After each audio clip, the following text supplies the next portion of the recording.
basically a British girl,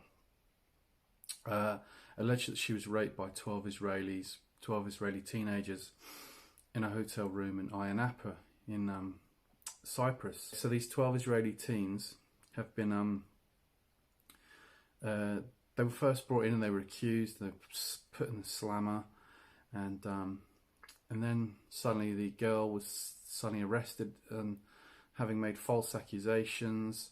They've released the 12 Israeli lads who've claiming their lives are ruined because they get called rapists in the street back home.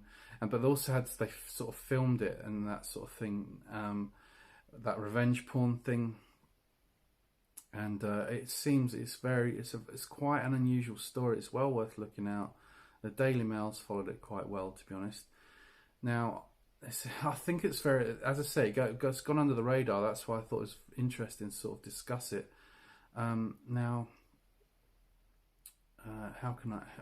Well, basically, so this girl is basically now claimed that she was forced to confess.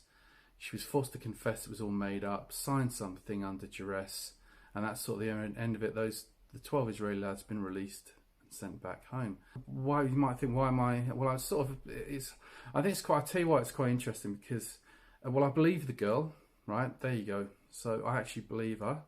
I believe she probably was forced to make a confession, because if you think about it, it's sort of a diplomatic kind of sort of, not a nightmare for them, but it's inconvenient, isn't it? Diplomatically inconvenient, and processing 12 men through the Cypriot judicial system would be costly, and they've undoubtedly had influence from Israel. And this is what I'm getting at, is why it's yet another facet as to why I don't like the British government. I've never liked the British government, because I can't imagine. Now I might be being unfair, okay, but I can't imagine the consulate or the British embassy getting involved in being proactive and trying to ensure this girl's rights are protected. Just, it's sort of a class thing, you know.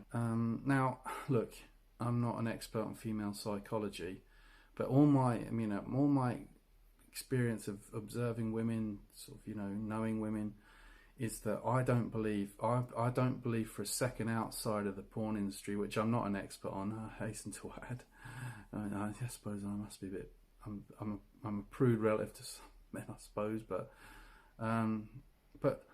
that, the notion that it's just one of the revenge thing porns is that one of the guys claiming, well, she did consent to sleep with him, and there's a photograph of him, and that I believe that she probably did consent to sleep with one of them, but I can't believe she said, oh, you know what, bring in your 11 mates, let them have a go as well. I just don't believe it. So that's rape, isn't it? She was raped, and now, so as I say, it's all embarrassing, and all sort of can't want rid of it, get rid of it as quickly as possible. So it's like, right, sign here, and that's the end of it.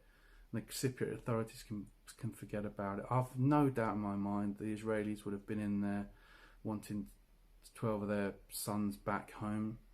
And where's the British? We're meant to, it's not about having clout in that old imperial way, but why weren't they in there protecting her interests?